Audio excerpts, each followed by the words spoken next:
Bien-aimés, je vous salue au nom de Jésus-Christ. Cet endroit n'est-il pas magnifique?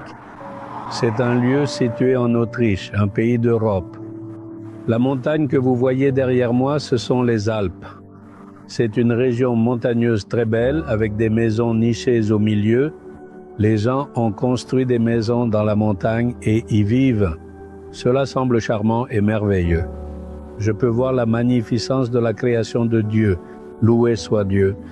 Si Dieu le veut, si l'occasion se présente, vous pourrez vous aussi visiter ces lieux, les admirer et louer le Dieu qui les a créés. D'accord?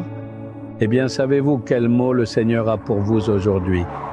1 Chroniques chapitre 29, verset 12 dit « C'est dans ta main que sont la force et la puissance, et c'est ta main qui a le pouvoir d'agrandir et d'affermir toutes choses. » Ô Dieu, c'est dans ta main qu'il appartient de rendre grand et de donner de la force à tous. C'est une merveilleuse prière offerte à Dieu. Le roi David régnait sur tout le pays d'Israël. Il a prié, c'est dans ta main qu'il appartient de rendre grand et de donner de la force à tous. Savez-vous pourquoi il a dit cela? Il était autrefois un berger. Non seulement cela, mais il était négligé par sa famille, traité comme un simple petit garçon qui ne savait rien. Un prophète a dit à son père, « Je vais visiter ta maison, rassemble tous tes fils et sois prêt. » Le prophète Samuel a visité sa maison. Ils avaient réuni tous les jeunes hommes, sauf David. Samuel les a tous examinés et a dit, « Ce n'est pas lui. » Il a demandé, « Avez-vous un autre fils ?» Ils ont répondu, « Oui, mais c'est un petit garçon qui ne fait que garder les moutons.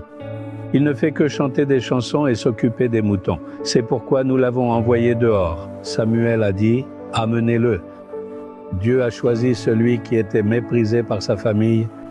Les gens de la ville auraient pu dire, « Il ne fera que chanter des chansons et garder les moutons.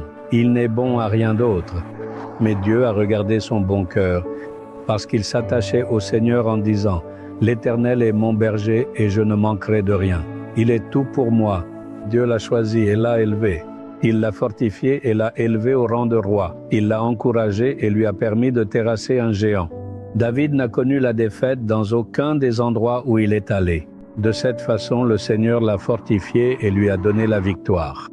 Si le Seigneur a pu fortifier et élever un simple berger, considéré comme inutile et négligé par sa famille, ne fera-t-il pas la même chose pour vous?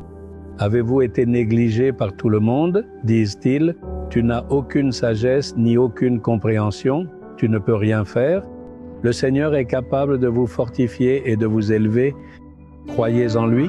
Tout comme David l'a fait, attachez-vous au Seigneur et déclarez « L'Éternel est mon berger, je ne manquerai de rien, il prendra soin de moi. » Le Seigneur est capable de rendre grand et de fortifier tout le monde. Alors, il dit ceci à votre sujet. « Mon fils, il te dit ceci. Ma fille, il te dit ceci. N'ayez pas peur.